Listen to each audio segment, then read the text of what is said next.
o que a igreja fala para que nós, cristãos, leigos, que queremos ser imitadores de Cristo, nos deparando com uma situação dessa, que vamos botar que a fé está sendo atacada. Sim. Qual é a nossa posição? O que nós devemos fazer? A gente finge que não viu, denuncia, perdoa, mas esse perdão a gente comenta alguma coisa ou não comenta nada? Qual deve ser a nossa posição como cristão perante uma situação dessa? Legal, Tiago.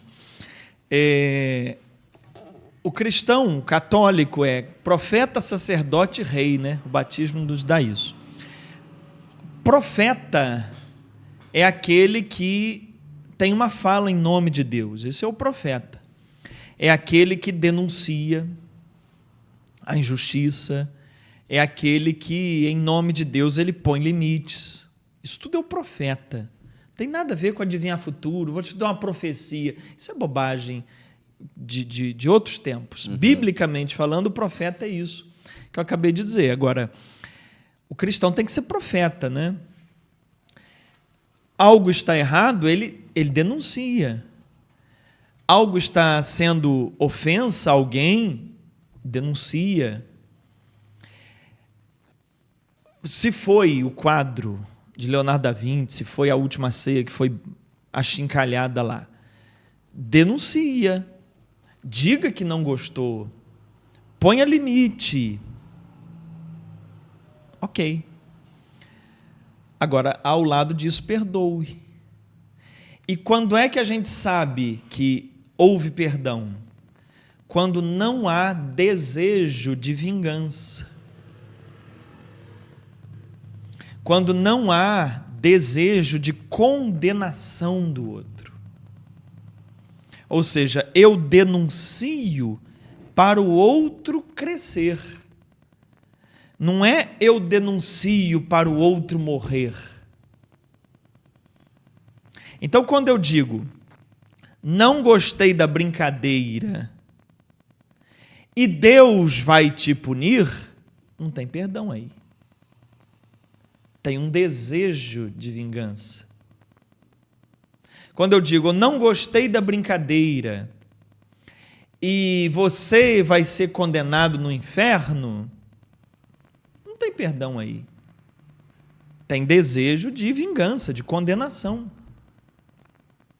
Agora, quando eu digo, não gostei da brincadeira, mas segue em paz, comigo você está zerado e Deus te abençoe, houve perdão. E o que eu vi em muitos comentários é que o cristão teve a voz profética, eu não gostei, mas não teve perdão, teve condenação. E é estranho, isso eu acho que tem que ser estudado. Por que é que muitos religiosos fanáticos falam com prazer que o outro vai ser condenado? Falam com prazer quando dizem, o inferno te espera, você vai ser condenado, Deus vai fazer a sua justiça sobre você. Por que esse gosto pela condenação de alguém? Isso é uma deturpação completa, mental, psicológica. Eu não digo nem de um cristão, eu digo de qualquer pessoa que tem prazer em dizer que o outro vai ser condenado ao inferno. Isso é um sadismo, isso é doença, isso é anomalia. Se um católico, um cristão, crê de fato em Deus e que Deus é Pai, ele choraria, Tiago, se soubesse que um irmão dele está sendo condenado no inferno. Ele passaria mal por saber que tem um irmão dele que pode ir para o inferno. Mas se ele diz com tanto prazer que vai para o inferno e Deus vai te punir e Deus vai mostrar a sua justiça, se ele fala isso, eu duvido que ele creia nesse Deus que é Pai e é Pai nosso. Porque nenhum pai, eu sou pai, você é pai, nenhum pai fica satisfeito se alguém disser que o seu filho vai ser condenado. E como é que você acha que o pai fica se vê alguém dizendo que um filho dele vai ser condenado? Aí a gente volta na cena de João 8.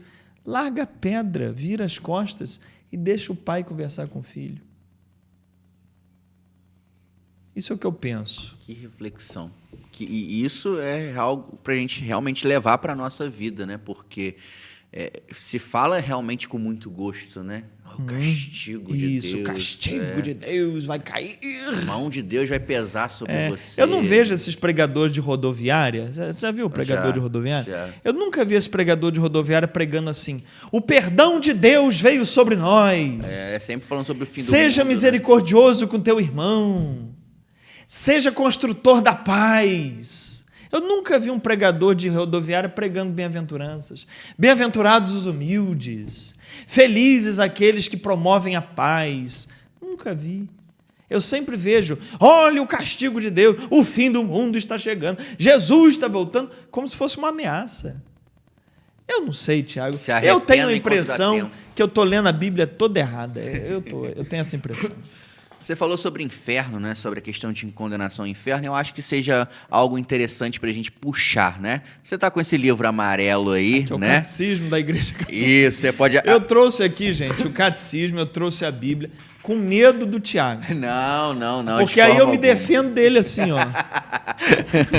Mas eu vou aproveitar que você trouxe esse livro amarelo, até para quem não conhece, né? Como o Carlos disse, é o Catecismo da Igreja Católica. O que é o inferno?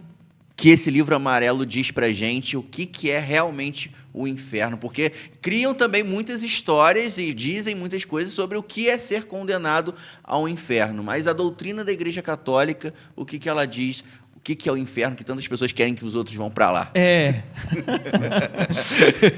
O inferno é um estado, não é um lugar, mas é uma condição da alma. Então, começa aí, né? Quando a gente fala de mundo espiritual, a gente não fala de lugar. Onde é o céu? Onde é o purgatório? Onde é o inferno? Não tem onde. Onde é uma situação aqui do planeta Terra com geografia. No mundo espiritual não existe onde. Tá difícil da gente situar, né? Como é que não tem um lugar? Mas é espiritual. Mas vamos lá. O inferno é um estado, uma condição, quando eu disser estado, é uma condição da alma, de ausência absoluta de Deus. Isso é o inferno. É a ausência absoluta de Deus. Essa é a pena do inferno, esse é o fogo do inferno. Não imagina o capeta com um caldeirão botando fogo e te cozinhando, mas é a ausência de Deus, porque nele vivemos, nos movemos e existimos, diz Atos dos Apóstolos, né? Em Deus vivemos, nos movemos e existimos. Então, se tem ausência de Deus, a vida perdeu totalmente qualquer sentido. Então, o inferno é isso. É a ausência absoluta de Deus. Enquanto o céu é o contrário. O céu é a presença total de Deus. É você ver a Deus face a face. É que o catecismo chama de visão beatífica. Ver a Deus. Isso é o céu. O inferno é o oposto disso. Então, da mesma forma que hoje a gente consegue experimentar um pouco do céu na nossa vida hoje, quando nós vivemos essa intimidade com Deus, algumas pessoas podem já viver o inferno também, hoje na vida delas, quando ela tem essa ausência completa de Deus na vida dela, que não tem essa busca por Deus, já é também uma forma de viver o inferno assim, hoje, né? Tem um detalhe aí. Tá. Porque aqui a gente pode mascarar a ausência de Deus com outras coisas. Por exemplo? Por exemplo, dinheiro. Por exemplo, sexo desregrado. Por exemplo, drogas.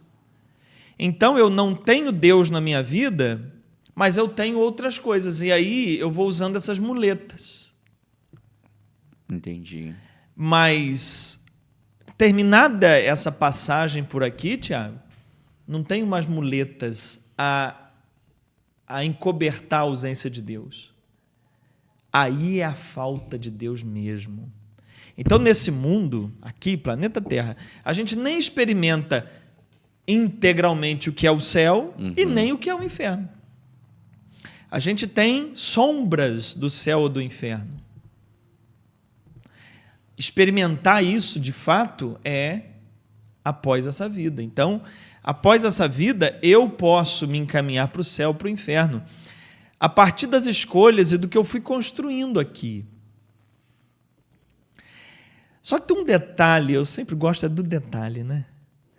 A gente está estudando esse ano, no curso bíblico, Romanos.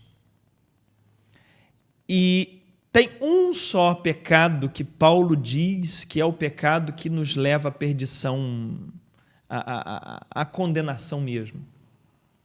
Paulo cita vários pecados, mas ele diz que um é o egoísmo. É quando você se fecha em você. O egoísmo, para Paulo, em Romanos, é o pior pecado. É o único que é capaz de te condenar. Por quê? Porque o egoísmo fecha você em você. Você deixa de se abrir ao outro. Você deixa de fazer o que Deus propõe. Porque você se torna o centro de tudo. Então, quando você está em egoísmo, olha onde eu vou chegar agora, presta atenção. Você, quando está em egoísmo, você está em total oposição ao que é ser igreja. Porque igreja é uma palavra grega que significa encontro humano, estar com o outro, ir para fora.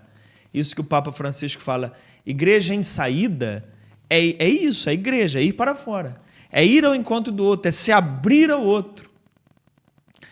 O oposto disso é o egoísmo. Então, olha que interessante, na Bíblia, egoísmo é antônimo de igreja.